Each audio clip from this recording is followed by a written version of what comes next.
Christian tradition tells us that the Roman army crucified Jesus in the 1st century AD, then went on to persecute Christians for the next 300 years. But is it possible that the religion of Jesus was actually spread by the very same people who nailed him to the cross? Decoding the Ancients is the job of investigative journalist Simcha Yakubovich. From deserts to tombs, from Rome to the Holy Land, Simcha tracks down the truth behind historical myths, long-held beliefs, and some of the greatest biblical stories ever told. Back in the 1st century AD, the Roman imperial army occupied Judea and was known as the most brutal military force the world had ever seen. Made up of 30 legions, each with approximately 6,000 men, the army was paid to put down anyone who defied Roman occupation. According to the Christian Gospels, Jesus of Nazareth did just that. Branded as a heretic by the Jewish authorities and prosecuted as an anti-Roman rebel by the Roman governor, he was publicly executed by crucifixion in the year 30 AD, forcing his followers to worship in secret for fear of persecution at the hands of the Roman army.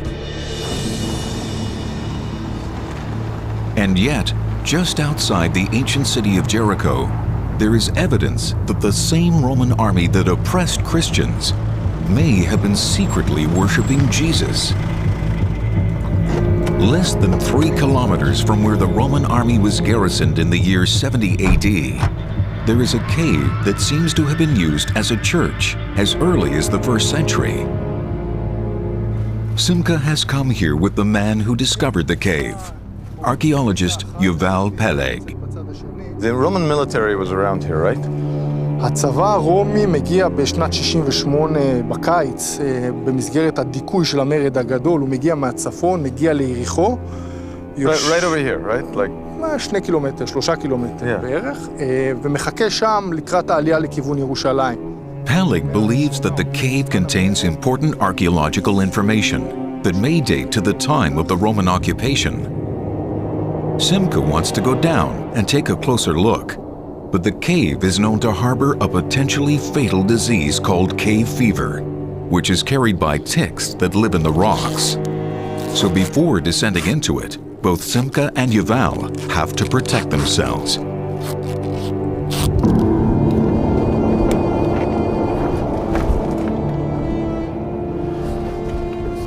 But you know what? This is a great natural church. It's like the Notre Dame Cathedral of the Dead Sea area. As Simcha goes deeper, it becomes apparent that this cave was once used as a church. Inside the cave's belly, Yuval Peleg shows Simcha the image of a cross carved into stone. Based on its design, it appears to be one of the earliest. ולידו יש עוד איזשהו סימן שאנחנו באמת לא יודעים מה זה. You know what that is? That's a fish. The image of the fish is one of the first Christian symbols and was used as a secret handshake amongst early Christian believers. Is it possible that this was a secret church? וזה כנראה מקום של נר. פה שמו נר. 2, 1, פה כנראה עוד אחד שלא כל כך הצליח. This is like an altar. You've got 2 crosses, a candle over here in the middle. But who were the people worshiping here? The answer may be provided by the symbol found next to the cross. The Roman sun god, Sol Invictus.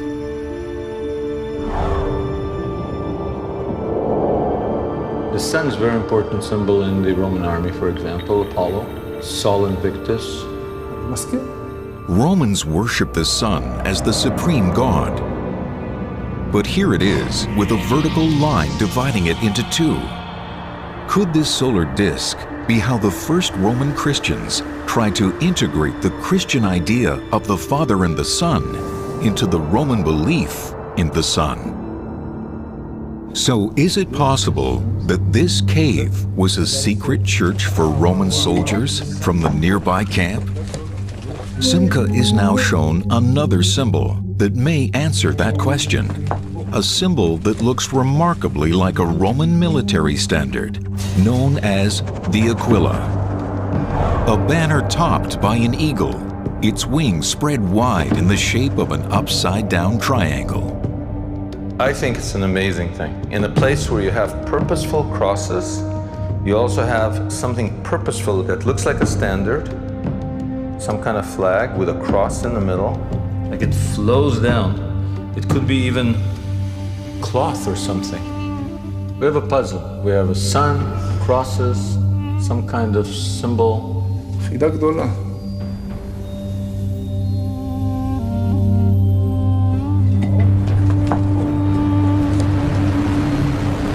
Here in this hole in the ground in the middle of the desert, there are symbols that, if properly decoded, may tell us how Christianity left the Holy Land and spread across the entire globe. First clue, fish, which tells us that this is an early Christian place. Second clue, crosses, which tells us that this isn't a single monk making one cross. This is a congregation, and the fact that it's underground tells us that this congregation is worshiping in secret. Now, since we're in Israel and all of Jesus' earliest followers were Jewish, you'd expect to find Jewish symbols in there. But you don't. Instead, what you find is the Roman sun god and what looks like a Roman military standard. So is it possible that instead of suppressing Christianity and oppressing Christianity, some early Roman soldiers were actually spreading the faith? Before 2,000 years of history can be overturned based on scratches of a fish and a Roman military standard, Simca will have to find more evidence. So he now heads to Megiddo, called Armageddon in the Christian Bible. It's here, right next to what is now a maximum security prison, that archaeologist Yotam Tefer has found a compelling connection between the Roman army and the world's first Christians. In the 2nd century, the 6th Legion came here between Tel Megiddo, where we're standing now, and Megiddo prison, in the big field over there. So the 6th Legion was camped right there, the Roman military. Yeah. They're basically occupying Judea. They control the north part of the country. It was during Tefer's excavation of the camp that inmates from the prison made their own amazing discovery while digging the foundations of a new cell block.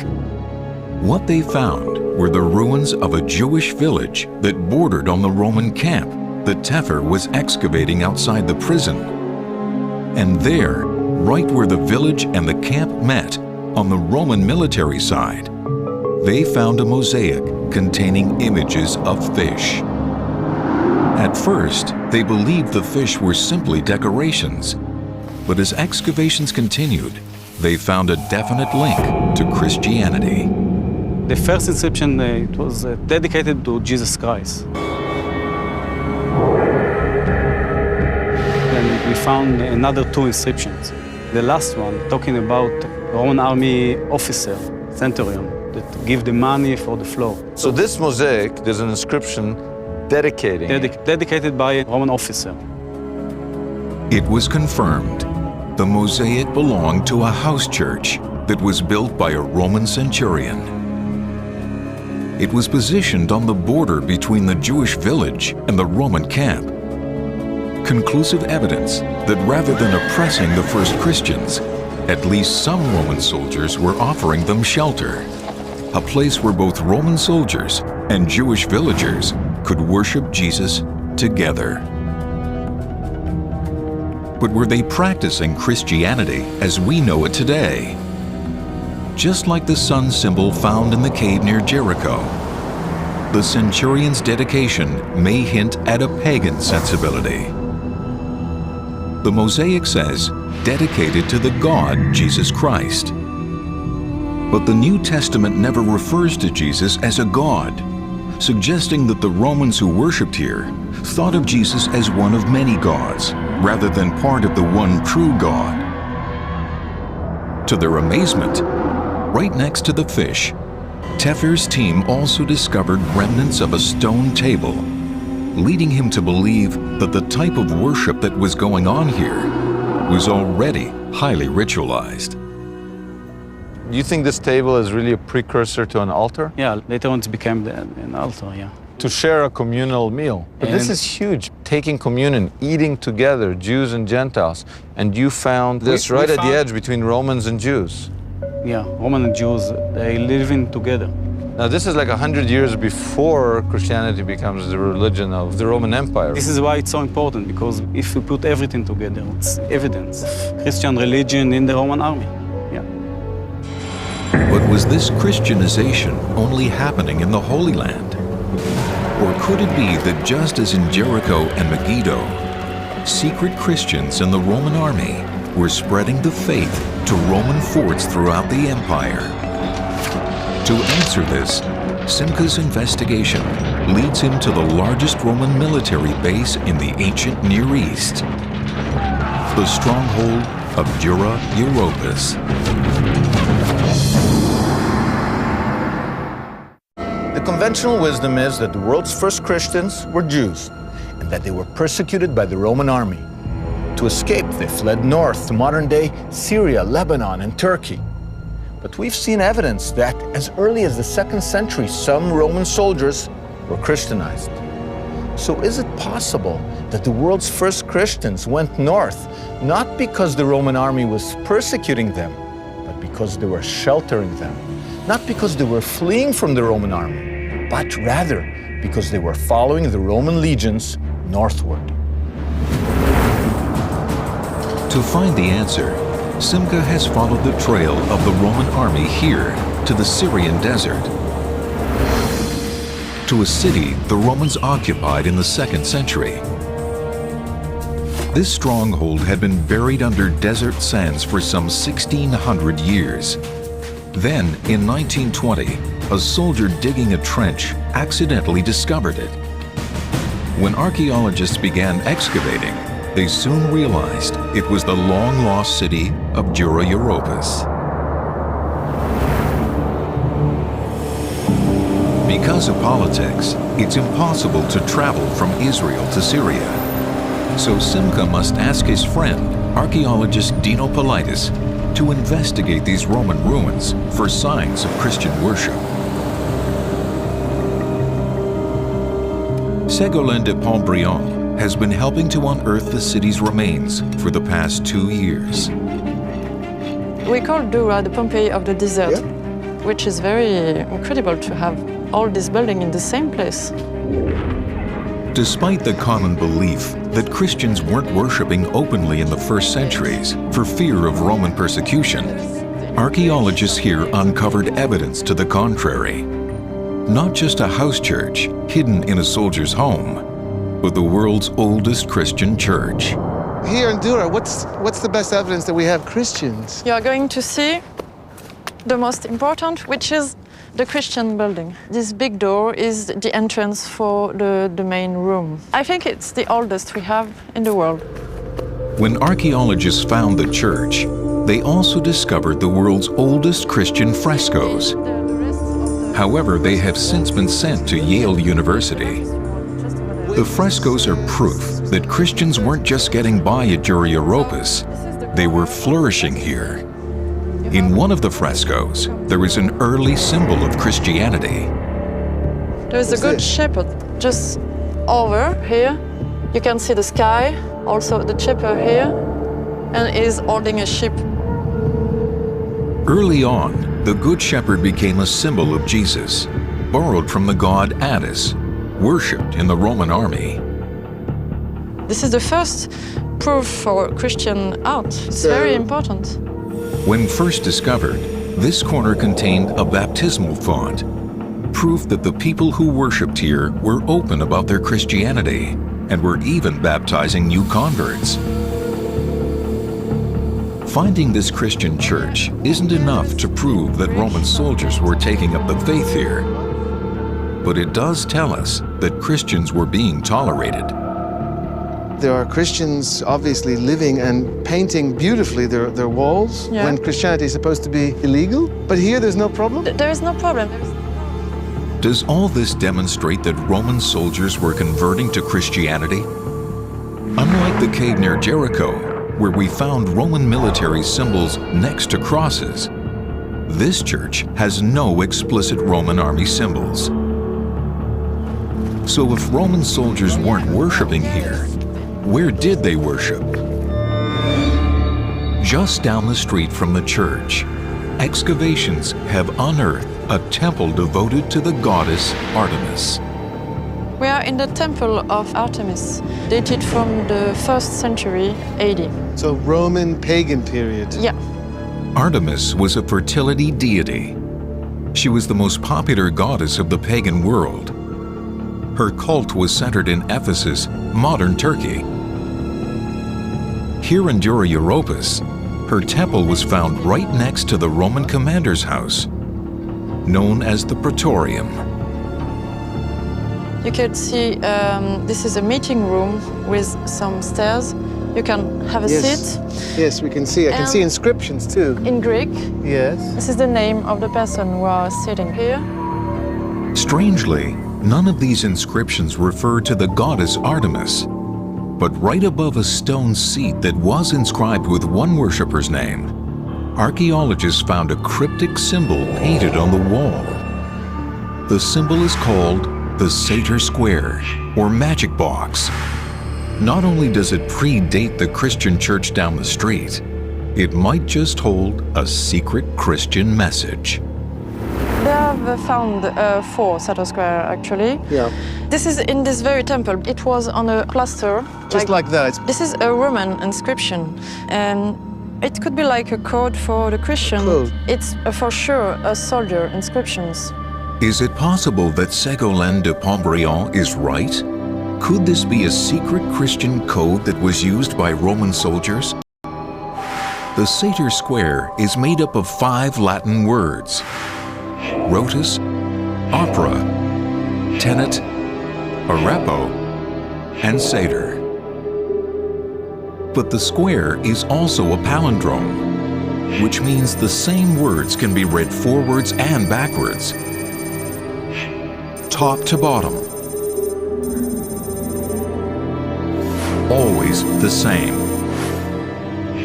So rotus read backwards becomes satyr. And opera read backwards is arepo. But then, hinged on the letter N, the word tenet remains the same. This appears strikingly similar to the cross found in the cave at Jericho. In the church at Dura, people worshiped Christianity openly. But in the army, where it was illegal, they may have needed the square to communicate their secret faith. Perhaps the square is a code within a code. To find out, we'll need to decipher the square. Dino now travels to the museum in Damascus. Rumor has it that right after they were discovered, 3 of the 4 squares were put into storage here. You are responsible for the classical section in the museum here. Behind the museum's main displays, the curator takes Dino to the back storage rooms, where sure enough, there's Christian artifacts from Dura Europos, which haven't been examined for almost a century. Nobody's seen them. So these were wall plaster taken from Dura. Yes. Dino immediately sees an image that looks like a Roman military sign. But instead of containing a vertical line, like the one Simca found at the cave near Jericho, this one contains a full cross. Does this once again illustrate how the first Roman Christians blended Christian imagery with their own pagan beliefs? Something here. Something here. Suddenly, Dino sees a striking figure. a pictograph that looks like Jesus, arms spread wide in what scholars call the orante position, a symbol of piety. Here, there is a sun clearly visible behind Jesus' head, perhaps the oldest depiction of Jesus ever found. An image that would come to dominate Christian art for millennia. And right next to this image is an armored horse, evidence of a Roman military presence. Unfortunately, nowhere in the museum's artifacts can Dino find the satyr squares that he had come here to investigate. We have nothing like this here? No. Do you know the last time these were seen? Have you ever seen this? No. At Europa, we've seen evidence of the earliest Christian church, a place where they were baptizing people and gaining converts. But what about evidence of Christians in the Roman army? Well, they did find there 4 satyr squares. Is it possible that as Roman emperors began to persecute Christians, the newly minted Christians in the Roman army adopted the square as their secret symbol? Is it possible that the army that had crucified Jesus was now spreading Christianity in his name? Simca is searching for evidence that the same Roman army that persecuted Christians was actually spreading its teachings behind the backs of its anti-Christian emperors. So far, his investigation has turned up images that seem to be fusing Christian ideas with Roman sun worship, all found in military camps throughout the Near East. He has also found an ancient symbol called the satyr square. Does this Latin palindrome contain a hidden code that was used by secret Christians in the Roman army? The answer may be found here in the ancient ruins of Pompeii. Once a center of Roman culture, it was destroyed in the year 79 AD when Mount Vesuvius erupted, showering Pompeii with fire and ash. Buried for almost 2,000 years under 6 meters of pumice, Pompeii is the perfect portrait of Roman life, frozen in time, just 49 years after the crucifixion of Jesus. In the ruins, archaeologists uncovered the remains of an ancient training facility for Roman soldiers. What suggested this is a military place? We have a couple of graffiti on the columns here that do suggest that there were soldiers here. We're in what's been called a palestra or a campus. This could have been like the Campus Martius in Rome, where the military could go and practice. Surprisingly, in the ancient graffiti that was etched into one of these columns, archaeologists discovered the oldest satyr square ever found. The square itself no longer exists, but there's photographic evidence of the exact spot where it was carved. That's the exact spot. It is right here. It's as though we're looking at it. To get to the hidden layers of the square, Simca asks Professor Benefil to explain the plain meaning of the words. People have suggested that you could translate it this way. Sator, the sower. Arepo is not a Latin word, so it's been suggested that that's just a name. Tenet holds, opera, work. Rotos, the wheels. Arepo, the sower, holds the wheels in work. And it's thought that there could be a sense of, you must work hard, reap what you sow, all these different things. It doesn't make a fabulous sentence, but there's not an obvious meaning, and so... What's your gut feel? What's going on with this box? I think that this was a game that anyone could play when you're relaxing or waiting in the shade on a hot summer day, and that's maybe why it got written up here. So was the satyr square nothing more than a game? A meaningless distraction for Roman soldiers with a lot of time on their hands? I'm not convinced. If it was a game, what were the rules? And how much fun could it be playing with a sentence that basically tells you to work hard? I think when it comes to the satyr square, there's a lot more than meets the eye. But to prove it, we'll need a second opinion. And who better than an expert on ancient games? Simca now travels to the British Museum in London. which houses the largest collection of Roman artifacts in the world. It's here that he meets with ancient games expert Irving Finkel.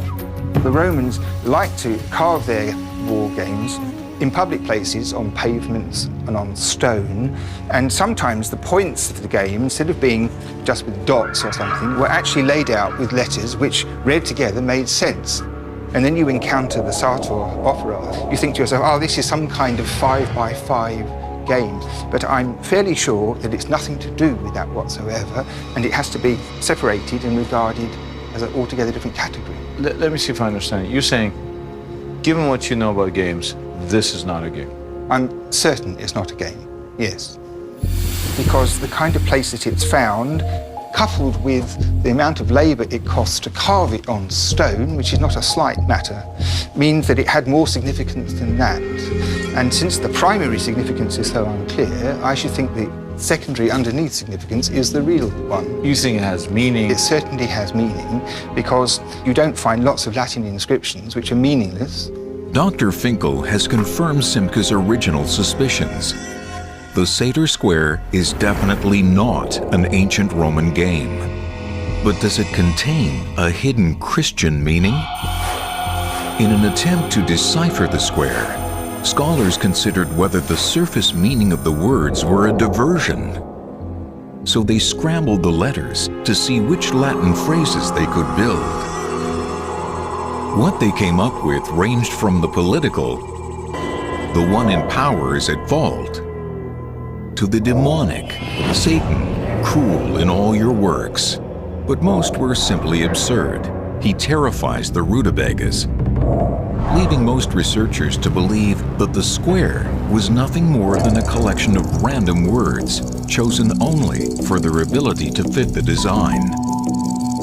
To find out how random these 5 words really are, Simca has called on the help of computer scientist and medical research professor Michael Brudno, who uses mathematical formulas to determine the randomness of human DNA sequences.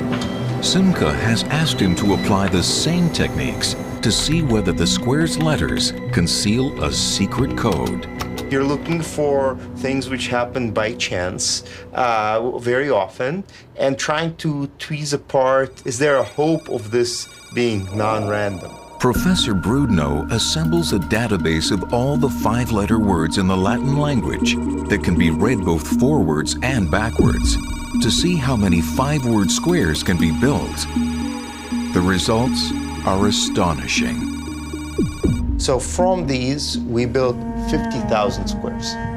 So 50,000 squares. So 50,000 squares, that's a lot of squares. It's right now generating all 50,000 squares. Of the 50,000 word squares that the computer generated, only the Sator Square's debatable message of holds the wheels in work appears to have any metaphorical value whatsoever. So what does this tell you as a kind of pattern finder? These squares are hard to build. With 21st century technology, it took us a couple of weeks to get to sort through all of them. The person who found these put in some time into this. So it seems unlikely that the Sator Square was just a random invention. It must have had some kind of meaning. What do you think? I think the person came in with an intuition that these are the letters which I want. Because if he chose pretty much any other letters, the person wouldn't have succeeded in building the square. So the Sator Square was not a Roman game after all. It seems to have had a hidden meaning built into it from the outset. But did that meaning have anything to do with being a secret Christian in the Roman army? To find that out, I'm going to have to go to the other end of the empire, to the forts of Hadrian's Wall. If I can find the Sator Square there, then maybe I can prove that this is the cryptic symbol behind the spread of Christianity.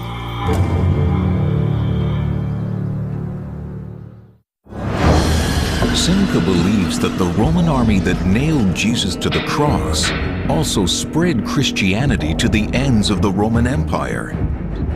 It happened as a result of the sophisticated network of roads the Roman army built to flex its muscles over the people it ruled.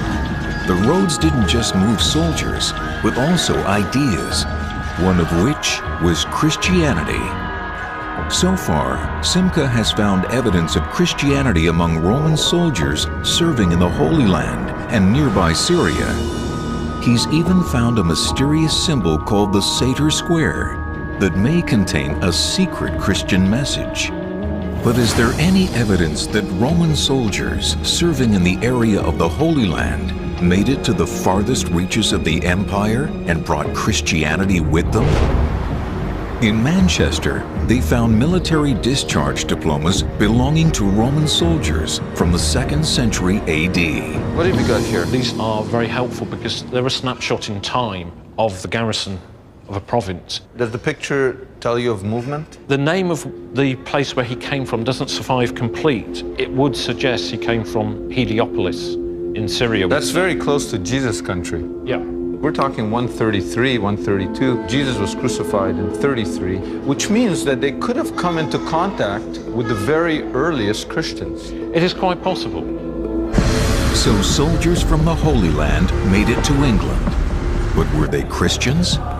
It seems at least some of them were, because there's evidence that Roman soldiers sent for and married Christian women. This is the tombstone of a lady called Aurelia Ayer.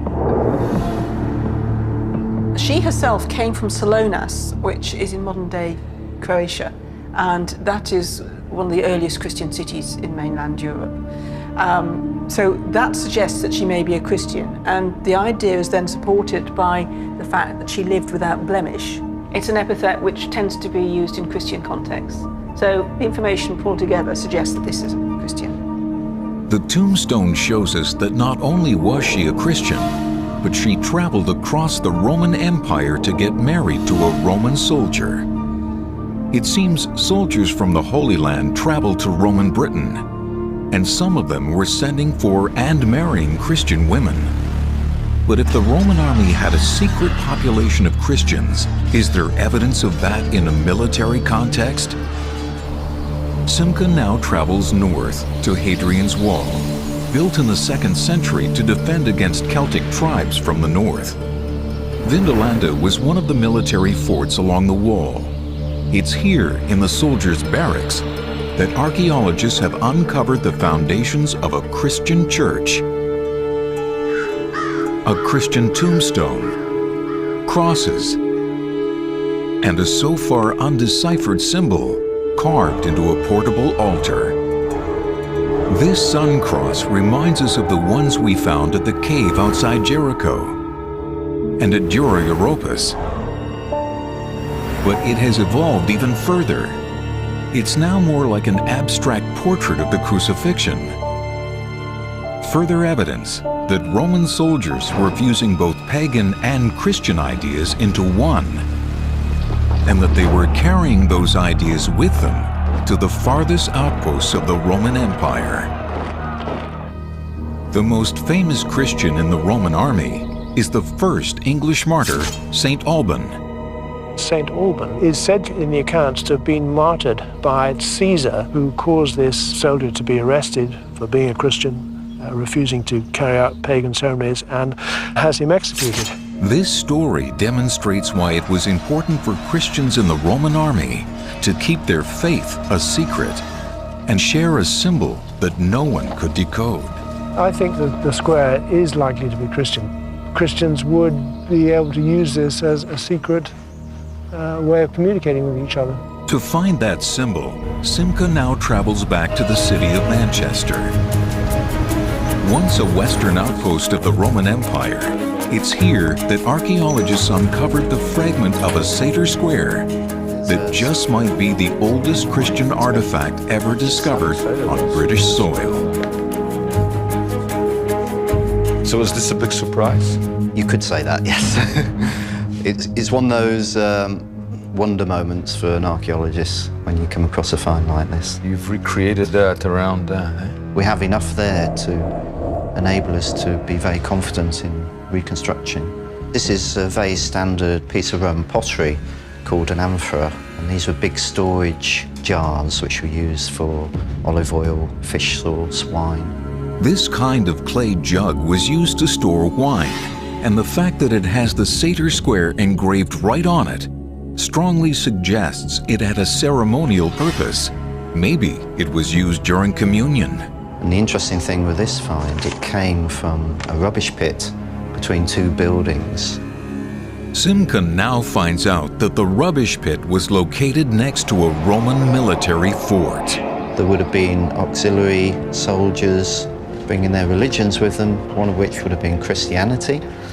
So why not for a soldier to put this piece of graffiti on the emperor for a subverted religion that he totally believed in? So you just look at it, it's some letters, but it could preserve somebody risking their lives for their faith. I think it's remarkable that he's got such a small fragment, but there's such a big story. In the centuries that followed, squares just like this one found their way to Roman forts in Portugal, France, and Hungary. Wherever the Satyr Square went, Christianity soon followed.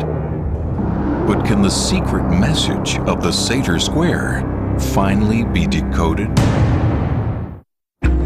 Simca has found the Satyr Square in a Roman military context, at the farthest outpost of the Roman Empire, in both Britain and Syria. He's convinced the square holds the missing clue of how Christianity spread to the Western world. But he still doesn't know what the square really means. To break the code, he's going back to where the earliest Satyr Square was found, here in Pompeii. Back before the eruption of Mount Vesuvius, Pompeii was the Roman version of Sodom and Gomorrah. The streets were lined with brothels like this one. The walls covered with bawdy frescoes depicting sexual pleasures that anyone could experience for a price. But not everyone in Pompeii was drunk on sex and paganism. Some people believed that Pompeii was going to be punished in the manner of the biblical Sodom and Gomorrah. Total annihilation. This piece of ancient graffiti invokes a curse against Pompeii, revealing a distinctly Christian point of view.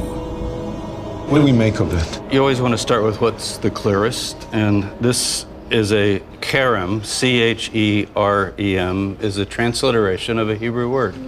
And it's often in the Hebrew Bible, the Old Testament. So it's always used for divine retributions, just blotting out. And then poineum, it's written in Latin. It's an attempt to represent a Greek word, poine, a blow or a strike. Ponium cherem, it means to strike with utter destruction. Exactly. And these are the 5-pointed stars, Solomonic, as if to bring power to a kind of a curse, maybe. The harem curse was found in the doorway to this house. It seems to have acted as an amulet, warding off immoral activity. But who were the people who lived here?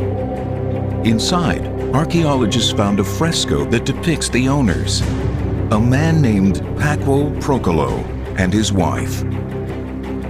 From the fresco, we learn that Paquo wasn't Italian. He probably came from the Middle East. In his hands, he holds Roman citizenship, given to soldiers after 25 years of service. But is there any evidence that Paquo Procolo was a Christian? From the Pompeian record, we learn that at one point he purchased a bakery. He then discovered that his building was adorned with pagan sexual imagery, which Paquo felt compelled to cover up, evidenced by the remains of white plaster. Then inside, above the bakery's main furnace, archaeologists uncovered a cross. Strong evidence that this former Roman soldier was now practicing Christianity openly. Simca now wants to see if any other artifacts were found at Paquo's house. Suddenly, he is presented with an inscription whose existence he was not aware of. Not a photo, not a fragment. It is the world's oldest surviving Satyr Square. Questo non è della stessa casa? Sì, Paco proprio. Ah, the same house, you said. But they're saying that this Satyr Square was found in the same house as the harem inscription. This square is dated no later than 79 AD, just 49 years after the crucifixion of Jesus. And right above the square, we also find the image of the fish. inscribed in the same style as the one found at the cave near Jericho. I think we found where the magic box came from. Clearly, the square was no game. Here it was found in a doorway alongside biblical symbols and curses. We even know the name of the former soldier who inscribed it, Paco Procolo. But we still don't know what it means. So Simca pays one final visit to Dr. Irving Finkel. The likelihood is that it's an early Christian device in which they wanted to write the words Pater Noster in such a way that it wasn't obvious that that's what it was. And you think it has Christian meaning? Anybody who takes the effort to write an inscription has a meaning behind it. And meaning is sometimes transparent and sometimes obscure and sometimes both at once.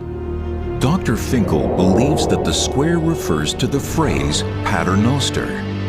As it turns out, when you reorder the square's 25 letters in the shape of a cross, using the square's only N as your axis, you can create the Latin phrase Pater Noster, which is translated as Our Father. The first two words of the most important Christian prayer in the Gospels. Arranging the words in this way leaves 4 letters outstanding, 2 O's and 2 A's, which seems to represent Jesus' famous lines from the book of Revelations. I am the Alpha and the Omega, the beginning and the end. But there may be one other Christian message encoded in the square. It involves a repo, which is the only word that has no meaning in Latin. What if it is a mix of Greek and Hebrew, just like the curse found in Paco's doorway? In Greek, there is one word that sounds a lot like a repo. That word is Aleppo, which sounds like a Greek version of the Hebrew A, once again forming the Alpha and Omega. Using the word Aleppo would have ruined the palindrome, so the similar sounding Arepo was used instead. If this is right, the Seder Square's 5 words read, the Alpha and Omega hold the wheels in work. In other words, decoded, the secret message that Roman soldiers were spreading is, Jesus makes God's work possible. Found with Roman and early Christian symbols, the Seder Square hides an image of the cross, a secret prayer, and a concealed message, all pointing towards a Christian meaning. Found at Roman military camps across the empire, it also tells us that at a time when Christianity was an illegal movement, Roman soldiers weren't just adopting Christianity, they were adapting its symbols for their own needs, thereby shaping Christian ideas and icons for future generations of worshippers. The common perception has been that the Roman army persecuted Christians for the first 300 years after the crucifixion, and that Christianity was being spread by apostles and martyrs. But compelling new evidence suggests that this is not the whole story. Finding the Seder Square all over the Roman military world tells us at least 3 things. First, that Roman soldiers were risking their lives by worshiping in secret. Second, that their idea of a sun god was influencing their idea of Jesus. Third, that the religion of love was being spread not only by people fleeing the Roman army, but by people serving it.